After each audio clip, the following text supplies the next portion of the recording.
Hello guys, and what is up?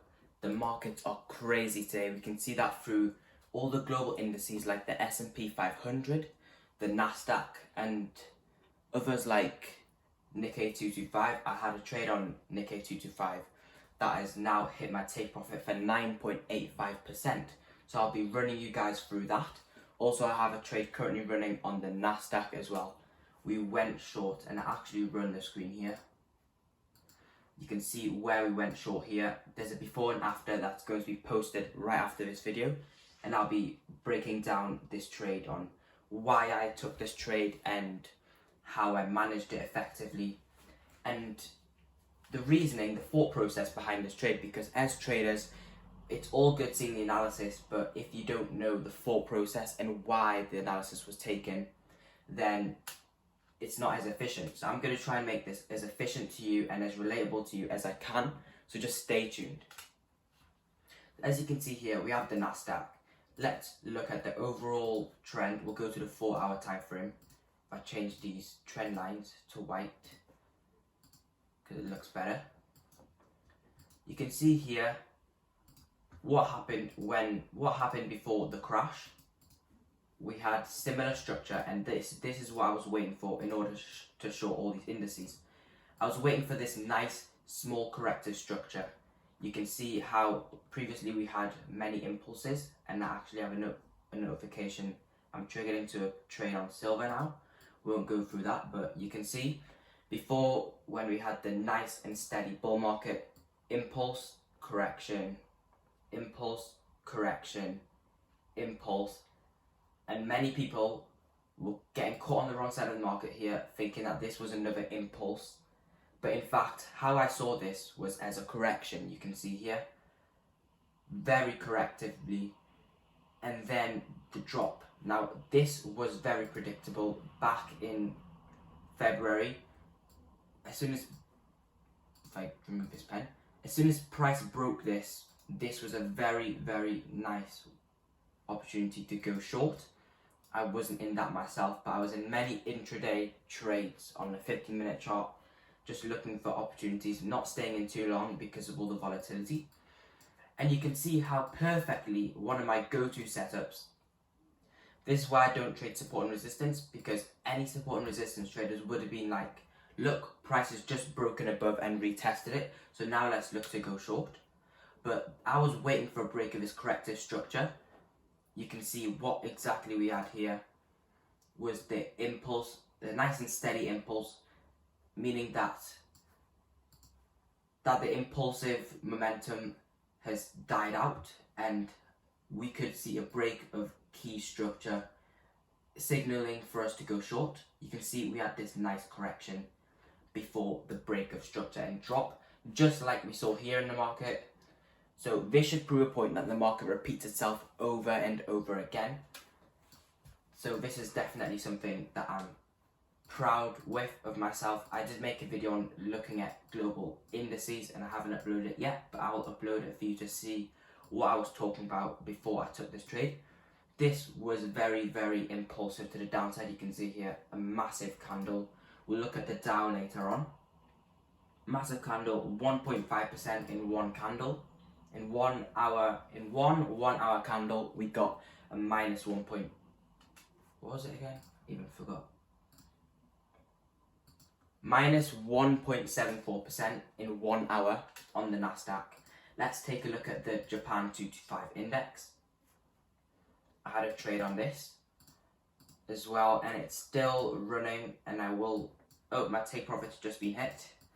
So you can see here, very, very good trade. Full of technicals, as we don't trade the fundamentals.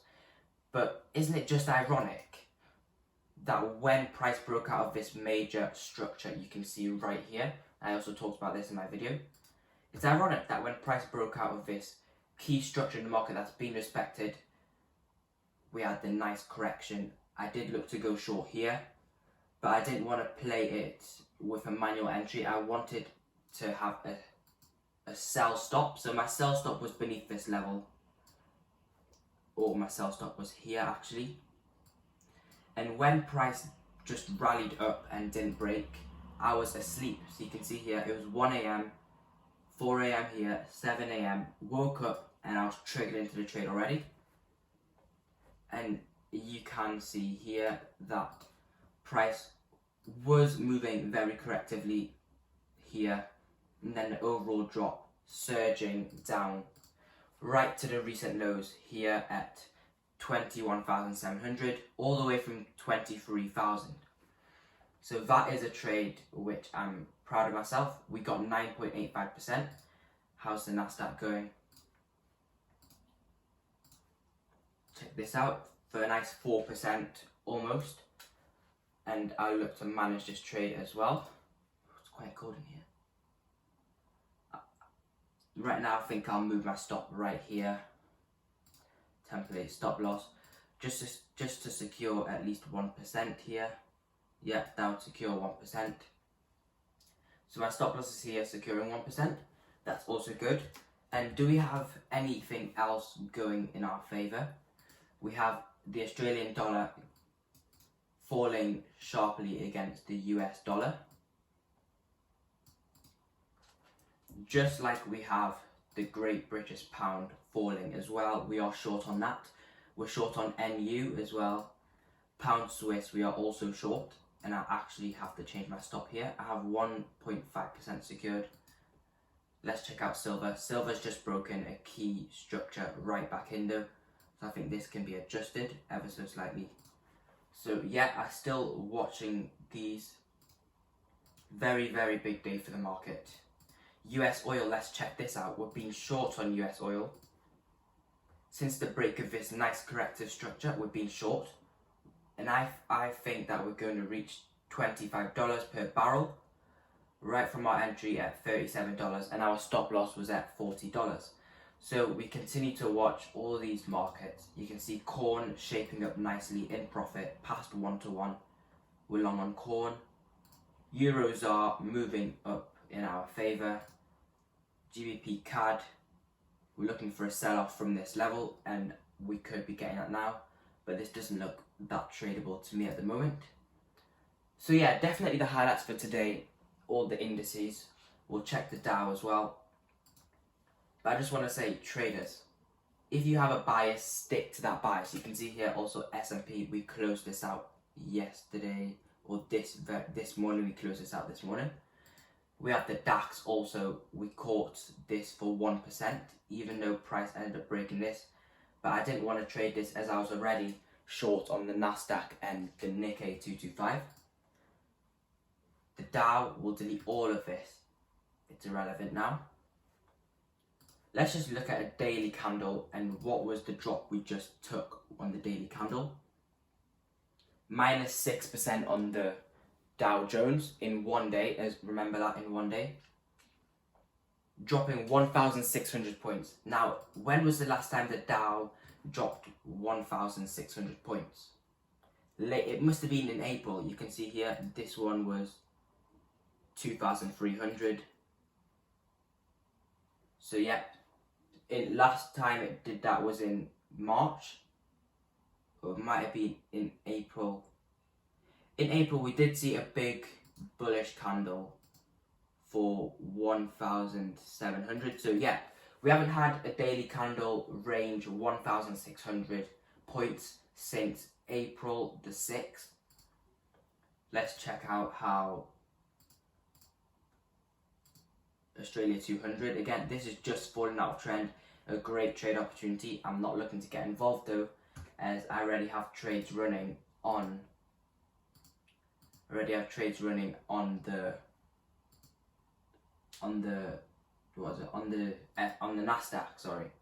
Got mumbled in my words there. So yeah, I have a before and after on JP225 or the Nikkei 225 posted right now on my Instagram story, so be sure to check that out. And guys, just trade safely. We have a lot of big momentum in the markets. I'm short on many things now. We had Kiwi Swiss shape up nicely for a signal as well. You can see here we even broke further structure. We closed this out early for 1% though, so that's good. As for the week, we're already in some nice profits. So guys, yeah, stay safe, stay good, trade well, and Peace out.